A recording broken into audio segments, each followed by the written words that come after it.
Olá, esse é o canal Sérgio Azevedo pela Vida, na série Encontro com Kardec, estudo do Livro dos Espíritos.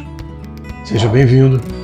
Nosso estudo de hoje vai verificar as questões 291 a 303A. É simples, objetivo, rapidinho, muito fácil de entender. Daqui a pouco eu volto com algum comentário que seja necessário. Relações de simpatia e de antipatia entre os espíritos. Metades eternas. Perguntas 291 a 303A. Além da simpatia geral resultante da semelhança, os espíritos se consagram recíprocas afeições particulares? Sim, como entre os homens. Quando, porém, o corpo está ausente, o laço que une os espíritos é mais forte, porque então esse laço já não se acha exposto às vicissitudes das paixões. Os espíritos guardam ódio entre si? Só entre os espíritos impuros há ódio. São eles que insuflam entre vós as inimizades e as dissensões. Dois seres que foram inimigos na Terra guardam ressentimento um do outro no mundo dos espíritos? Não, compreenderão que seu ódio era estúpido e que o motivo era pueril. Apenas os espíritos imperfeitos conservam uma espécie de animosidade enquanto não se tenham purificado. Se foi unicamente o interesse material que os separou, nisso não pensarão mais, por pouco desmaterializados que estejam. Não havendo antipatia entre eles e tendo deixado de existir a causa de suas desavenças, podem rever-se com prazer. Semelhante a dois escolares que, chegando à idade da razão, reconhecem a puerilidade das suas brigas infantis e deixam de se malquerer. Como vocês viram, o que nós somos aqui, nós somos também na vida espiritual. Porque somos a mesma pessoa, o espírito, somos nós. Nós não modificamos a nossa essência moral quando saímos daqui, desencarnamos e vamos para o mundo espiritual. Isso sem dúvida nenhuma. Então nós continuamos a ser o mesmo espírito, então todos os defeitos e virtudes que tínhamos aqui, continuamos a ter na vida espiritual, teremos lá também. Isso é fato. O que, quando os espíritos estão falando ali sobre alimentação do ódio, toda essa questão, eles estão se referindo a nós, espíritos impuros. Nós sim, impuros, que estamos aqui na Terra e ainda em alguns outros planetas, em algum outro tipo de mundo, né, pela escala dos mundos, nós somos impuros. Então, ainda temos muito chão para percorrer até chegar a espíritos puros. Então, quando ele diz que o espírito pode alimentar o ódio, ou alguma coisa nesse sentido, ou as animosidades, as dissensões, está se referindo a nós, impuros. Porque os espíritos puros já passaram dessa fase. Não tem mais essa paixão vil, essa coisa, sabe, mesquinha. Não tem mais isso. Não tem. Por isso já são espíritos superiores e espíritos puros. Então, no nosso caso, o que eles estão se referindo ali é exatamente sobre nós, que somos espíritos impuros. Agora, uma coisa é fato. Muitas, mas muitas, inúmeros casos, inúmeras vezes, que nós, quando nós desencarnamos e que a gente desperta no mundo espiritual, sempre nós somos acolhidos de alguma forma. Somos sempre acompanhados por algum mentor, espírito amigo, familiar, de alguma maneira. E inúmeras vezes, talvez seja a maior parte das vezes, a gente não sabe, a gente tem consciência das besteiras e bobagens que fez aqui. Então olha para trás e diz assim, pô, mas que idiotice a minha, ficar de picuinha, ficar disso, ficar daquilo, de ódio, de raiva, de vingança, sabe? Esse tipo de coisa, de revanchismo. A gente chega a essa conclusão pela influência do meio que nós estamos. Vocês sabem que o meio influi diretamente sobre as pessoas. Isso é aqui na Terra, isso é no mundo espiritual também. Então, quando você está no meio de pessoas com uma certa tendência benévola, você acaba tendo suas vistas e seus sentimentos voltados para aquilo. Quando você está no meio de pessoas vis, pessoas egoístas, avarentas, isso é normal, é o nosso dia a dia. Você acaba tendo também aquela tendência, não quer dizer que você vá seguir aquele caminho, mas pode ter aquela tendência. Então, no mundo espiritual é exatamente a mesma coisa. Quando a gente desencarna, e que nós somos cercados, grande, esmagadora maioria das vezes, os espíritos familiares, eles nos acompanham e nos mostram, os nossos mentores, inclusive, nos mostram onde é que nós erramos. Aí é que a gente tem a consciência, puxa, que besteira que eu fiz. Então, começa a se separar um pouquinho daquele sentimento de ódio. Então, é praticamente isso que está escrito em outras linhas, nos textos que nós vimos até agora. As lembranças das más ações que dois homens praticaram um contra o outro é um obstáculo à simpatia que deve reinar entre eles? Sim, essa lembrança os leva a se afastarem um do outro. Que sentimento experimentam após a morte aqueles a quem fizemos mal neste mundo? Se são bons, eles vos perdoam, conforme o vosso arrependimento. Se são maus, é possível que guardem ressentimento e vos persigam, algumas vezes, até mesmo em outra existência. Deus pode permiti-lo como castigo. As afeições individuais dos espíritos são passíveis de alteração? Não, porque eles não podem enganar-se.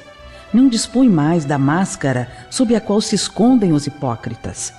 É por isso que suas afeições não se alteram quando eles são puros. Para eles, o amor que os une é fonte de suprema felicidade. A afeição mútua que dois seres se consagraram na Terra continua a existir sempre no mundo dos espíritos? Sim, sem dúvida, se baseada na verdadeira simpatia. Entretanto, se as causas de ordem física tiveram maior participação do que a simpatia, a afeição cessa com as causas. As afeições entre os espíritos são mais sólidas e duráveis que na Terra, porque não se acham subordinadas ao capricho dos interesses materiais e do amor próprio. As almas que devem unir-se estão predestinadas a essa união desde a sua origem, e cada um de nós tem, em alguma parte do universo, a sua metade, a que fatalmente se unirá um dia? Não existe união particular e fatal entre duas almas. Existe união entre todos os espíritos, mas em graus diferentes, segundo a categoria que ocupam. Isto é, segundo a perfeição que tenham adquirido. Quanto mais perfeitos, tanto mais unidos. Da discórdia nascem todos os males dos seres humanos. Da concórdia resulta a completa felicidade. Em que sentido se deve entender a palavra metade, de que alguns espíritos se servem para designar os espíritos simpáticos? A expressão não é exata. Se um espírito fosse a metade de outro, separado deste, estaria incompleto. Uma vez reunidos, dois espíritos perfeitamente simpáticos permanecerão assim por toda a eternidade ou poderão separar-se e unir-se a outros espíritos? Todos os espíritos estão unidos entre si. Falo dos que atingiram a perfeição. Nas esferas inferiores, desde que um espírito se eleva, já não tem a mesma simpatia pelos que deixou. Dois espíritos simpáticos são complemento um do outro ou essa simpatia resulta de perfeita identidade? A simpatia que atrai um espírito para outro resulta da perfeita concordância de seus pendores e instintos. Se um tivesse que completar o outro, perderia sua individualidade. A identidade necessária para a simpatia perfeita consiste apenas na similitude dos pensamentos e sentimentos ou também na uniformidade dos conhecimentos adquiridos? Na igualdade dos graus de elevação. Podem tornar-se simpáticos no futuro espíritos que hoje não o são? Sim, todos o serão. Um espírito que hoje está numa esfera inferior, ao aperfeiçoar-se, alcançará a esfera onde reside o outro. O encontro entre os dois se dará mais depressa se o espírito mais elevado, por suportar mal as provas a que esteja submetido, permanecer no mesmo estado. Dois espíritos simpáticos poderão deixar de sê-lo? Certamente, se um deles for preguiçoso. A teoria das metades eternas é uma imagem representativa da união de dois espíritos simpáticos. É uma expressão usada até mesmo na linguagem vulgar e que não deve ser tomada ao pé da letra. Os espíritos que dela se utilizam certamente não pertencem às ordens mais elevadas. Sendo necessariamente limitada a esfera de suas ideias, eles exprimiram seus pensamentos por meio de termos de que se teriam servido durante a vida corporal. É preciso, pois, repelir a ideia de que dois espíritos, criados um para o outro, tenham fatalmente que se reunir um dia na eternidade, depois de terem estado separados por um lapso de tempo mais ou menos longo. Veja que, mais uma vez, os espíritos estão se referindo aos espíritos superiores. A questão 296. Por exemplo, nesse caso, dentro desse contexto, nós podemos dissimular as coisas, não podemos? Você pode estar muito bem, a pessoa te faz um mal e você fica muito chateado com aquilo, mas a pessoa vem e te pede desculpa. Mas aí você dá aquela, não, tudo bem, não, imagina, mas no fundo, você continua chateado, triste, e daqui a pouco, danado, safado, me machucou, me feriu intimamente, me fez mal, agora vem me pedir desculpa, mas tudo bem, mas você continua com aquele sentimento. Na espiritualidade você não consegue esconder isso. Já falamos aqui que o que distingue, o que dá, o conota a superioridade de um espírito ou outro é a sua elevação moral. Então isso é que denota a superioridade. Então você não tem como esconder dos outros espíritos, principalmente dos espíritos superiores, você não esconde os seus sentimentos, não tem como, porque eles conhecem todas as coisas e conhecem as nossas mais íntimas vontades e íntimos pensamentos. Então, nesse caso, nós, espíritos impuros que somos, aqui na Terra ou ainda na erraticidade, já desencarnados, a gente pode tentar dissimular as coisas, mas os espíritos não caem nessa nossa enganação. Eles não se deixam levar por isso. Nos conhecem, né? Aqueles que nos acompanham mais de perto. Outro detalhe que foi falado nessa parte das questões é sobre as metades eternas.